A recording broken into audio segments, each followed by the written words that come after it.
on an all-new Dr. Phil inside a religious reform school. Every day I was paddled. The girls are lying. What really went on? The food came in a box, and it said on the side, bird feed. I dropped down to 88 pounds. You weren't allowed to speak for 30 weeks. I was on sentence restriction. These are allegations that the school adamantly denies. Now, the son of the founder speaks out. It's time for the truth to be told. Today's going to be a changing day in your life. You've never had anybody working harder to bring you to the threshold of change than right now.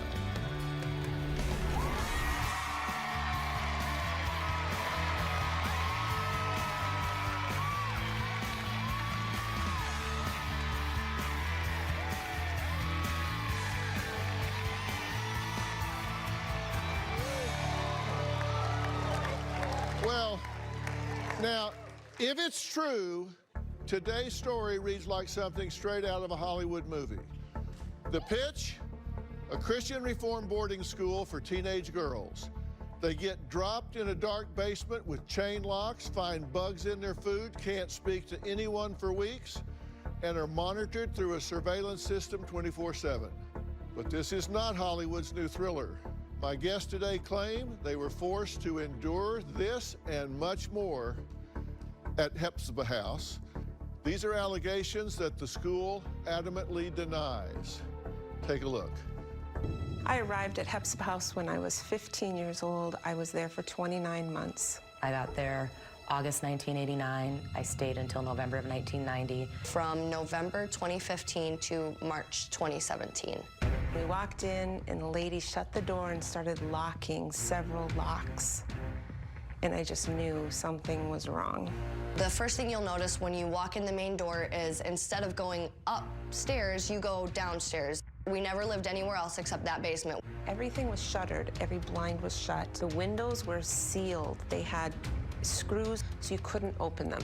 I knew right away that it had a very overwhelming and oppressive feel to it. We were absolutely locked in.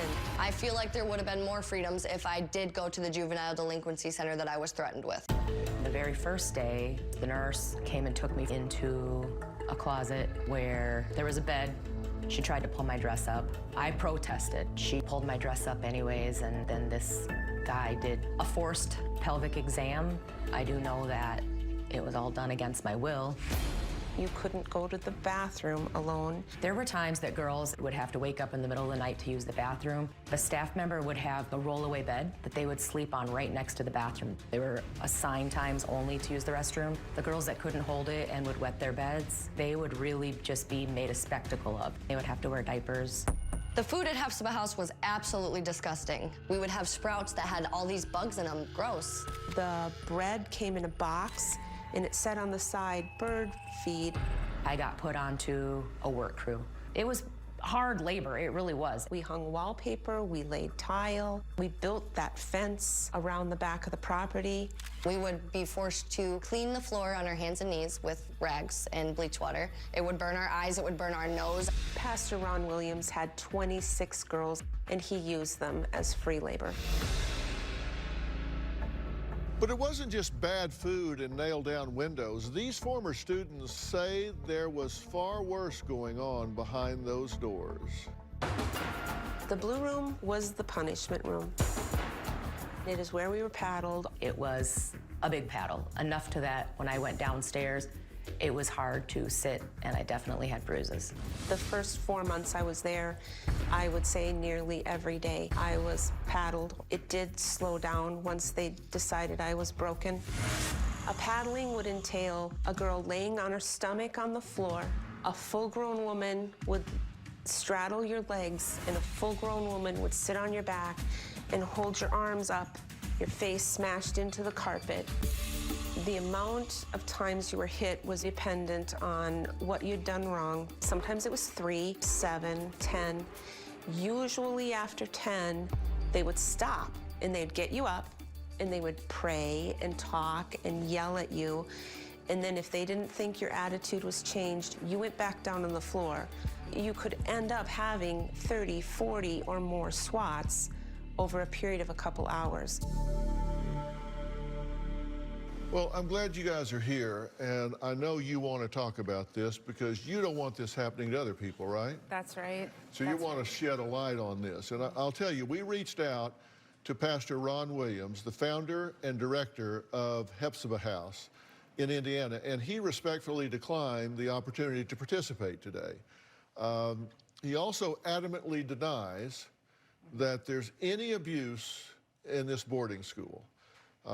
He says that for 48 years, the ministry has received troubled teen girls from their custodial parents. And he says while some of their past students are now in full-time Christian service and are godly wives and mothers, others have gone back to their old way of life. So he says it works for some, doesn't work for others, but he denies any abuse whatsoever. Susan, what's really going on there? What's really going on there is it's a lockdown facility where these girls are broken. That is his goal. That is his stated goal in written material, in his sermons. The goal is to break the will. What kind of teen were you before you went? Were you rebellious? Were you... I actually wasn't rebellious, but I did run away from home. Well, that sounds kind of rebellious. Yes. But then when you got to this facility, did that seem worse than where you came from? Oh, yes, I agreed to go to Hephzibah House. It was painted to me as being, you know, a lovely place for healing where I would get personal one-on-one counseling with professional who specialized in child sexual abuse. And you said when you were there at 30 weeks, for example, in total time, you weren't allowed to speak. Absolutely. And why were you not allowed to speak? I was constantly on sentence restriction because it's not very easy to break my will. Well, how was that achieved? How did they keep you from talking for 30 weeks? Sentence restriction, it's given weekly. That's where you are given, you have to write a Bible passage. So let's say 12, 13 verses 500 times. While you're on sentence restriction, you are not allowed to communicate with the girls you're around. You are only allowed to do necessary talking to the staff, such as, may I use the restroom? There was no communication. So other than that, no chit-chat. You can't talk at dinner, you can't talk to somebody in the hallway or in the bedrooms or anything like that. Nope, and if you were caught trying to communicate, like if you made eye contact with somebody from in a mirror, you would not be able to look in the mirror, and sometimes if they thought you were gonna communicate, you would have to look right at a wall. I recognize that sometimes if you've got like wild, out of control, defiant, rebellious, screw authority, I'll do what I want, sometimes you have to be rigid in restriction and structure. I'm not saying abusive. There's two very different things. But I'm curious what kind of young girls they were dealing with. What was your situation? I was in a fundamentalist home already, so by mainstream standards, I was a pretty good kid, but I did rebel against my parents' rules, which was not listening to the radio, not watching television, not wearing pants. So and rebel how? I would sneak and listen to the radio, and if I had a friend that I could go to that wasn't part of the church and they had a television, I would watch it, or if I thought so you would listen to the radio, you devil child. Right, right. We told the pastor that there were allegations that this was a prison-like condition. And here's what he said. We said it was like a dark basement and only outside occasionally, 12-foot fence like a prison around. And his response was, the girls live in a ground-level walkout basement, which has many windows looking out to a large yard. Sunlight comes in every day. The outside recreation area is large, includes a volleyball net, fire pit where the girls enjoy songs, fellowship on warm summer evenings, roasting marshmallows and singing songs together. The area also includes a large garden for raising vegetables, beautiful flowers, as well as a picnic area where meals and other outdoor activities are enjoyed in good weather. They also enjoy ministry animals such as dogs, rabbits, kittens, and even farm animal or two. The girls are outside 5 days a week in nice weather on weekends as well. They walk every day after school around the track, or if it's raining, they do a Leslie Sansone walking program. They walk in a gerbil trail around that little fence. How many times do you think, Kaylee? I can't say specifically how many times. It was during Bible memory, so we would be, until the staff thought that we had gone around the track and recited the Bible verses that we were learning, because we were required for our star charts to say scriptures as part of our grading system. So they would help us memorize by walking around the trail. I would say probably 12 times seems about right, but I can't be sure. Because this sounds like Mary Poppins, like you're walking around with umbrellas. These are rarities. This is not a common occurrence that we get to enjoy. Okay. There was a volleyball net. There were moments. There was a fire pit, but we got to enjoy them rarely. Right. I think sometimes it was easy for them to control. There was like 36 girls when I was there. So it was easy for them to have us in one spot so that they could, you know, keep an eye on all of us. And also they did film those as promotional videos that they would send to the board members. So it felt very much like a staged event. All right. Well, Mary is joining us via Polycom. She was sent there when she was 16 years old. She claims psychologically it was absolute hell. So, Mary, thank you for joining us. You've been listening to what these three have had to say. You don't sign off on these videos of sunlight and volleyball nets and this being a wonderful place to be. What was your experience? Well, when I was there, they had the camera out any time that they could if we were having a fun time. And these times were scripted times. We would be reading the Bible. I would get demerits if I didn't smile because I didn't want to smile. And you said you had severe infections and breathing problems at the time, but you just didn't get any medical care. Yeah, well, there's a couple things. I got an ear infection a couple weeks after I got there. There was like little fevers and stuff that had been starting to build over the last weeks before that.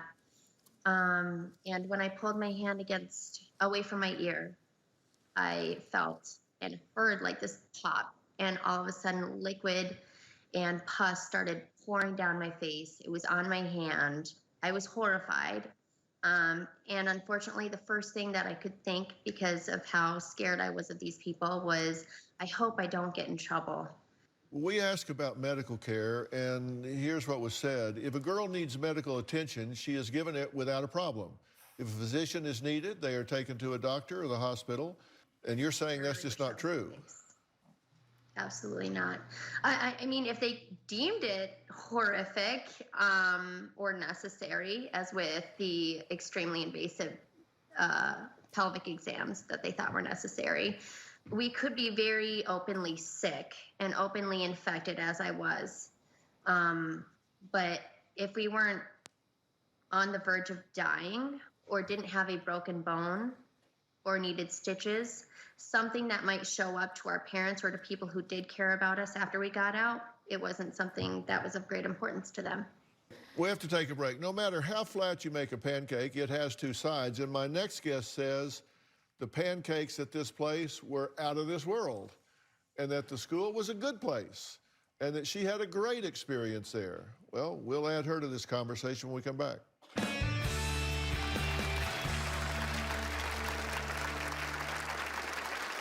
I never experienced any abuse in the house, and I don't believe anybody else did either.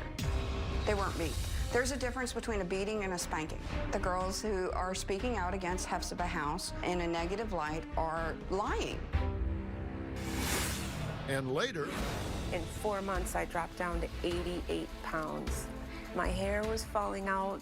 My fingernails were dipped and thin. My teeth were pitted. I was starving.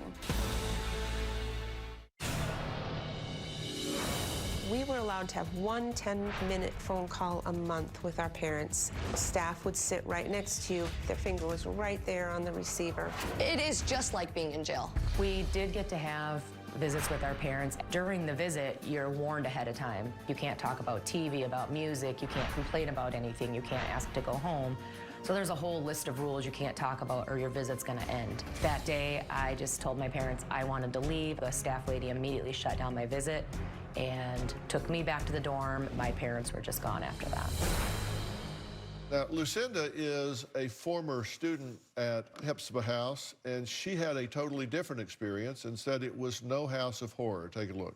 The girls who are speaking out against Hephzibah House in a negative light are lying. First thing I'd like to speak about is the discipline that they had there.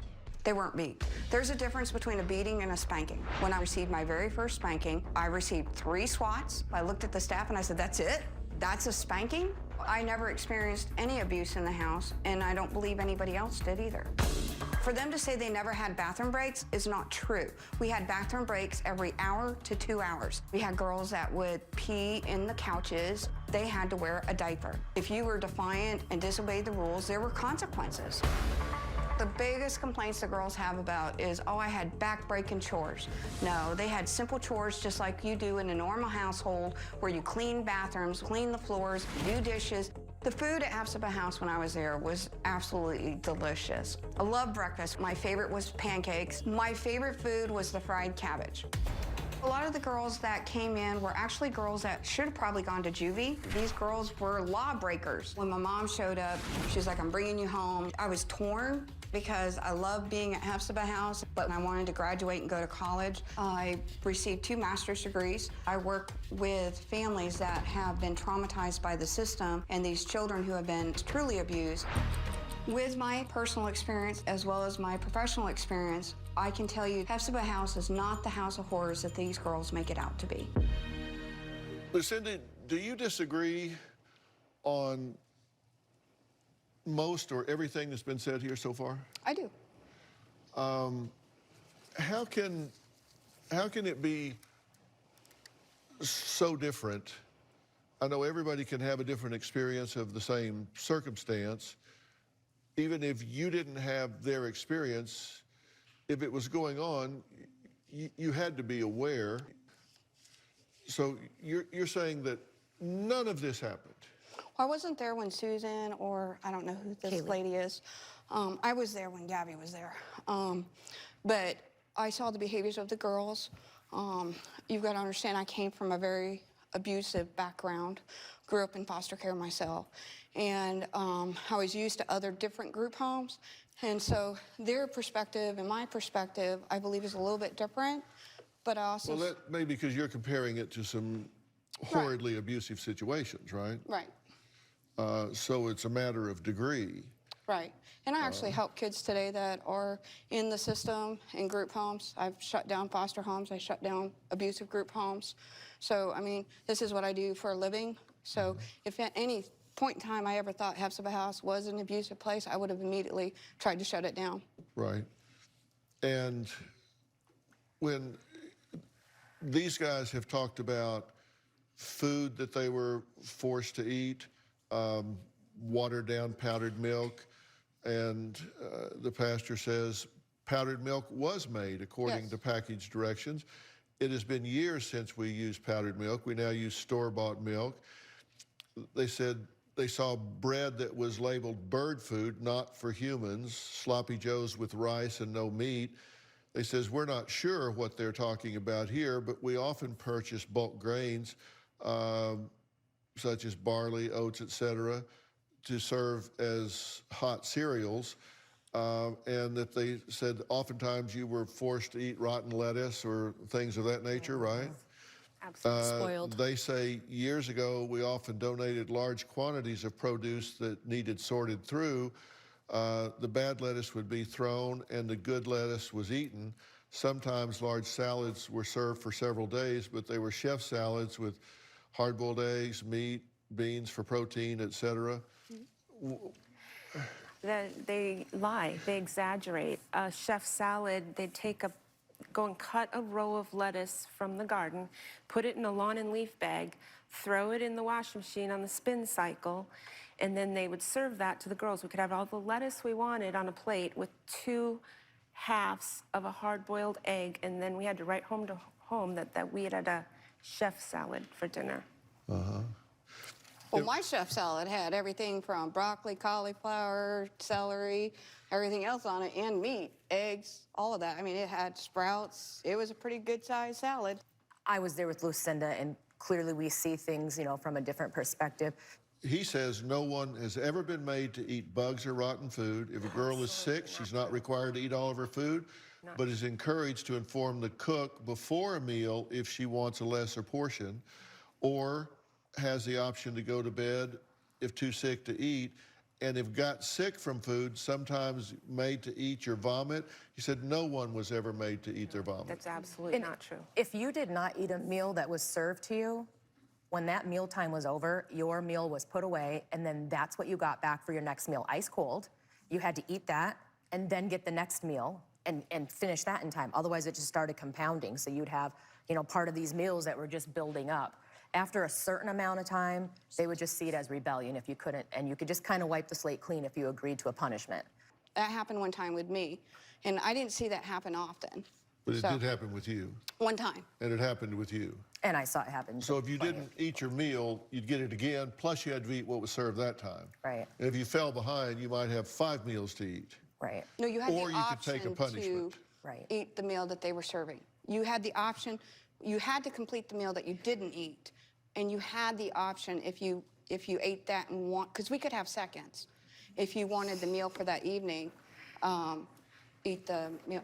We had seconds when we were there. We had eating contests. When I was there, in 2017, if I did not finish a meal, regardless of if I had 2 or 3 bites left, that was the rest of my meal, my next meal. I did not get offered seconds. I was offered the plate that I did not finish. Next, for the first time, a family member speaks out about the strict religious boarding school. We're going to meet him and find out what he has to say. This is a family member. We'll be right back.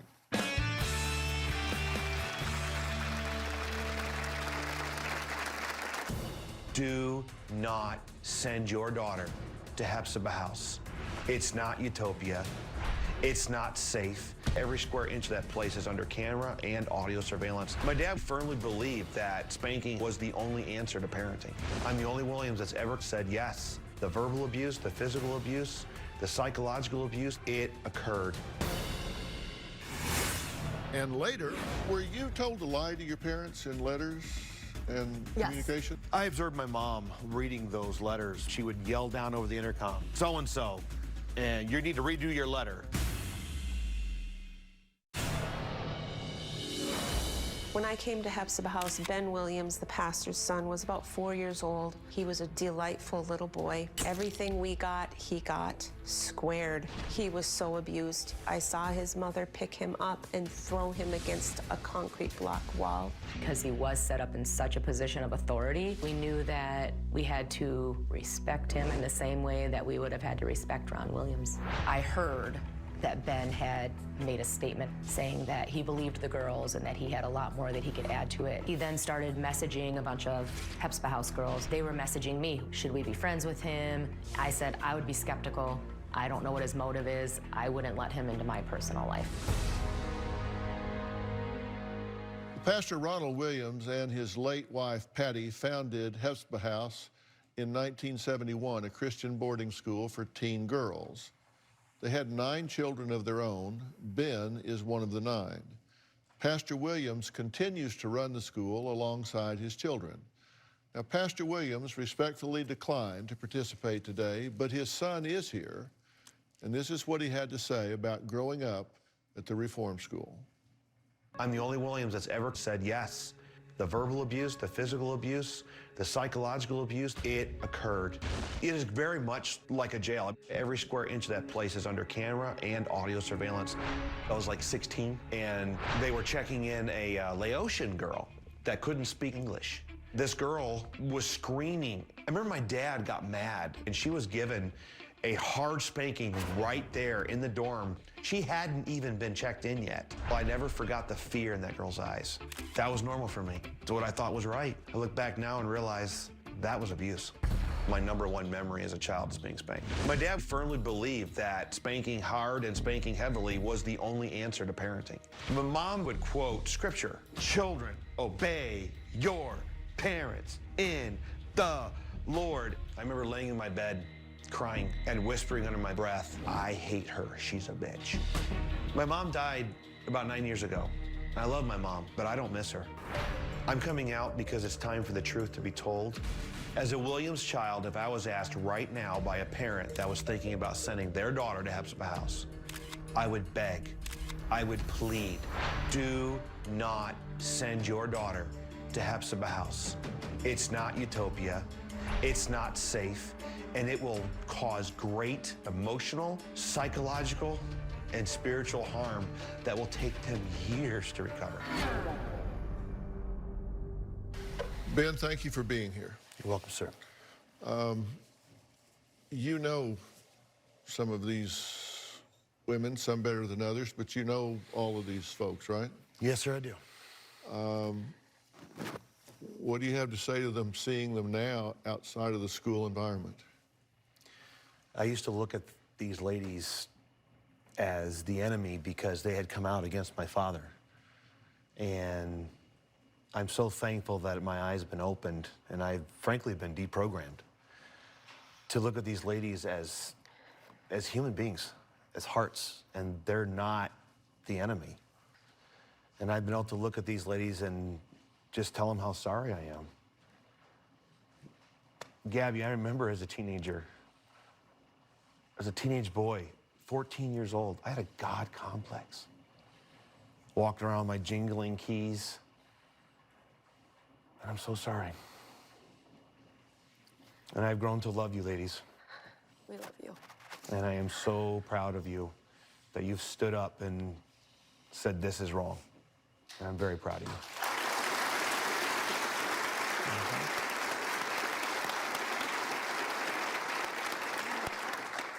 We're thankful for you, even though I was skeptical.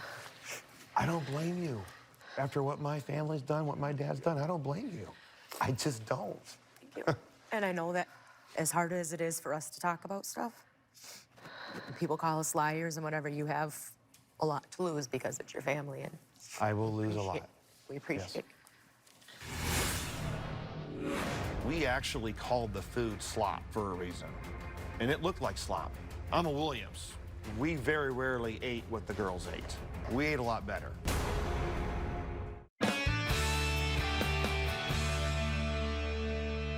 What's the main thing that's caused you to speak out now instead of 5 years ago or 5 years down the road? Why now? I've asked myself that a lot, Dr. Phil. I watched some shows about and started reading up on what the ladies were saying. And when I did, memories, Dr. Phil, that I have blocked out of my heart for 20 years suddenly flooded me this year. Literally overwhelmingly flooded me. And I had stuff that I had forgotten come back so heavy that I actually became suicidal this summer. It overwhelmed my brain. Were you part of the system? I was one of the ones abused, but I never abused. Now, I would say verbally I did. Verbally I did. Because I didn't look at these girls as equals. I looked at them as underlings, as the rebels, the girls. We always called them the girls. I don't know, we kind of connected when we were there. We did, I remember you. Yeah, you and I all the time, we were talking about flying planes. I actually, 19 hours from getting my pilot's license because of the conversations we had there. Really? Yeah. There are obviously some good, but I don't remember a lot of that, and I hate that. And you said that most of your memories from growing up are being spanked and yelled at. Unfortunately, yes, that is literally my #1 memory. And how do you explain her saying, oh no, these were great salads and wonderful environment and everything was... Okay, Dr. Phil, I'm gonna preface this by the one thing that Hepzibah House was very good at was getting good pictures and good videos. In fact, I was one of the ones that took literally thousands and thousands and thousands of pictures as a teenage boy. As one of my jobs was to constantly get good shots of the ladies. And they ladies knew this because they were looking for good shots for the newsletter and for things. They have a very large database of pictures and videos over the years, a significant database. They always, on special occasions, such as a birthday party or a holiday, they actually had pretty extravagant meals. But overall, through the day-to-day, especially through my teen years and younger years, there was many times we actually called the food slop for a reason. And it looked like slop. Now, I'm a Williams. We very rarely ate what the girls ate. We ate a lot better. Your dad says the dormitory was equipped with triple bunks. Currently, there are 23 beds. never had more than 30 students, and the rooms are spacious, colorful, and although the student residence is not a home, we try to make it as cheerful and comfortable as possible. Frequently change seasonal decorations to add to the enjoyable atmosphere. That is true. I'll give him that. That is true. But you've got to realize this is, and you did a great job showing that drone image or satellite image. You got to realize that yard is actually not that big, and it's a fenced-in yard. So the girls' view of the world is Brown. Is that brown fence? Brown fence. That is their view. And you think about some of these ladies that were there for, you know, some of you got out early. You got out early. On my Some of these girls birthday. were there for 2, 3, 4, and 5 years. Can you imagine being locked in a basement for 5 years? And that was changing a wreath or putting up a snowman or something does not take away the oppressive atmosphere that we were in. It's sunlight coming in, looking out at the fence. It doesn't change that. those uniforms were the punishment, and everybody in the church knew that that girl was being punished. It was humiliation. Yes, absolutely. When I talk to Pastor Williams and I ask him, why don't you confront these girls? Why don't you sue these girls for slander and defamation? He goes, Lucinda, I love these girls. All I can do is pray for them. He goes, I'm sorry they feel that way, but we have never abused a child. We would not do that. He says, I will be there for them to help them if they need help. Did they receive education? They have their own, they use a Christian education called ACE. But they, I to this day have struggles with my own because I went to school there, and no one there is actually professionally trained and really knows how to help you if you have struggles. No. Right. At all. There's no I teacher. did There's no graduate, real teachers. and I did graduate from House, and my diploma, which I did get extra credits at House, so I graduated with a college preparatory diploma, and it is not recognized in the state of Michigan. I have to go to the colleges and show them my diploma, and I've had colleges reject me because this education is not sufficient. Yeah. I look at the clothing as certainly conservative, but he says the only girls dressing like Amish girls were Amish girls that were sent by Amish parents. There was, you could wear the head covering if you chose to. Correct. Yeah, they didn't force They that. taught it was good to wear it. Yeah. And those red outfits, those are the uniforms. Sentence uniform. And Sentence uniform? Yeah. That's what we had to wear in front of the church, so the whole church would know that we were in trouble. she is exactly correct. That's been that way for years.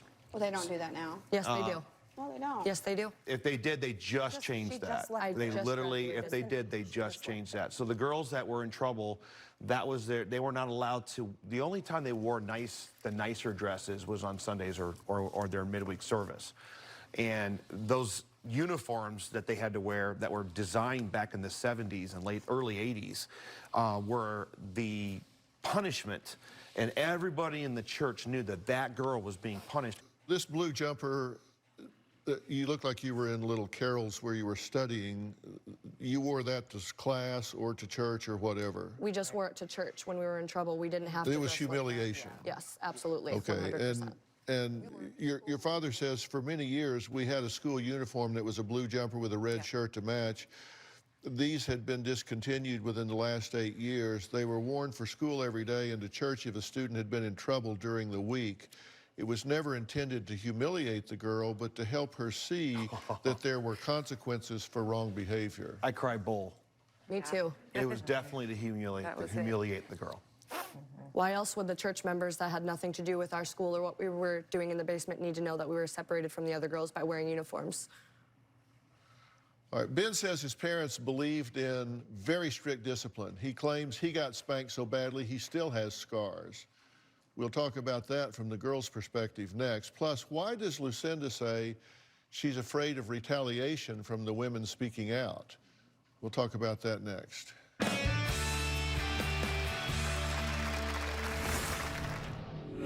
I'm 5'9", and I went to Hepzibah, about 130 pounds.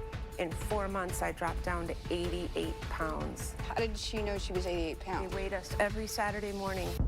I was starving.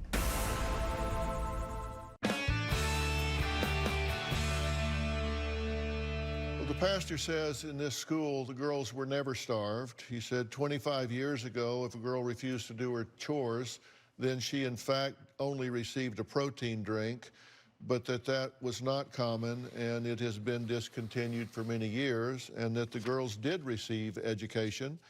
And in most cases, high school accreditation is not required for college, and so it was not an issue. It was the ACE curriculum, and so they were able to move on, and they were not taught that all they had to do was get married and have kids, that in fact they were taught to be productive, responsible members of society, and they were encouraged to follow the counsel of their parents.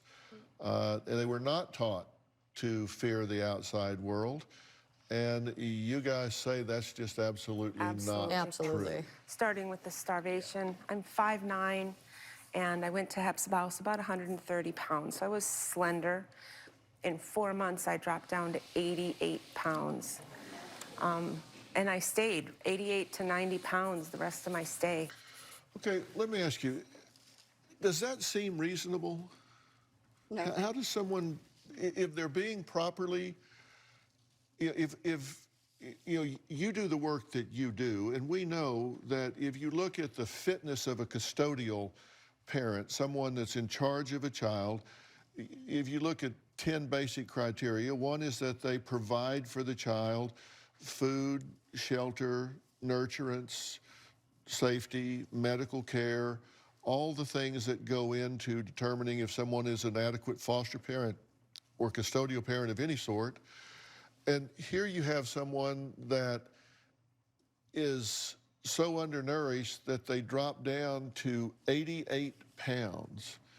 How does that jive with Well, my question would have to be, Dr. Phil, is how did she know she was 88 They pounds? weighed us every Saturday morning, and we marked our weight in the hallway above the BM chart. My hair was falling out. My fingernails were dipped and thin. That's how she My did. teeth were pitted. I was starving. I wasn't there when she was there, so I couldn't vouch Does for that her. concern you to hear that? As a foster care worker?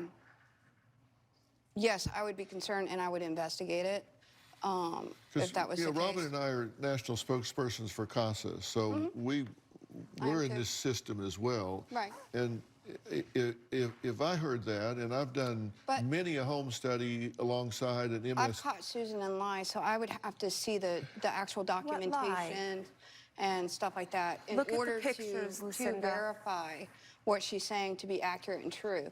So My arms were this big. I mean, she claims that they put hormones in the milk and you know, It they is odd that drug almost all of the girls people. stopped their period while they were at boarding school. That does sound like someone That was else's another child. issue. That was every girl when That's I very was They were there. often given Stop raspberry menstruating. tea. I remember that they were given raspberry tea to help them because it was a common occurrence for the girls to stop having their cycles. I didn't have a cycle for 29 months, and I didn't had to have go one. through fertility treatments to have my children. It is ridiculous that you're justifying pinning someone to the floor with a chair and 4 people getting around on their arms and legs and then beating them with a board. Clearly, you don't believe in spanking. Oh, hell no. Okay. We're out of time for today, but stay tuned for tomorrow when a former Hephzibah House staff member describes what she witnessed inside the walls of this all-girls school. Tomorrow on an all-new Dr. Phil. The girls were paddled every day. Former Hephzibah House students speak out about spanking punishments. You're laid face down and somebody hold your arms and legs. That big heavy chair placed over your head. To protect the girls from getting hurt. That's okay with you. They explained to me in detail why they did what they You did. have 2 master's degrees in psychology, and because someone tells you that's why they're doing it, then you just assume that's why they're doing it? Well, clearly you don't believe in spanking. Oh, hell no. That's tomorrow. You do not want to miss that. I want to thank all of my guests today. For more information about today's show, log on to drphil.com. You can also follow me on Facebook, Instagram, and Twitter. I really do read your comments. Here's a tweet from Bryce. Says, my girlfriend got me hooked on Dr. Phil. Well, Bryce, your girlfriend is a wise woman.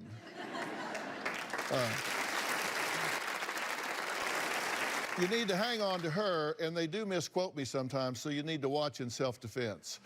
Thanks. We'll see you next time.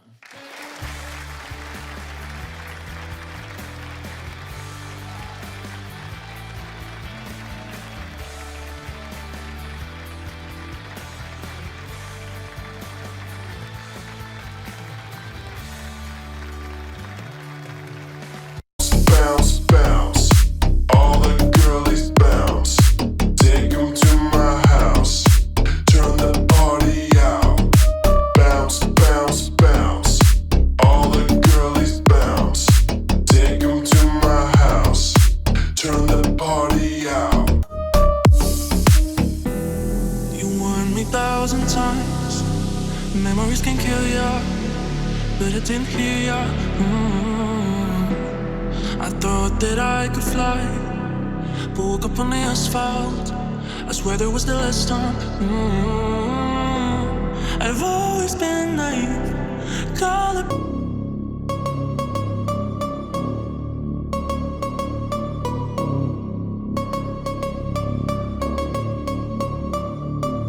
Ooh, you know we gon' get it. Ooh, you know we gon' get it. Ooh, you know we gon' get it. Every day and night, that's right. Ooh, you know we gon' get it. Ooh, you know we gon' get it. Ooh, you know we gon' get it. Every day and night.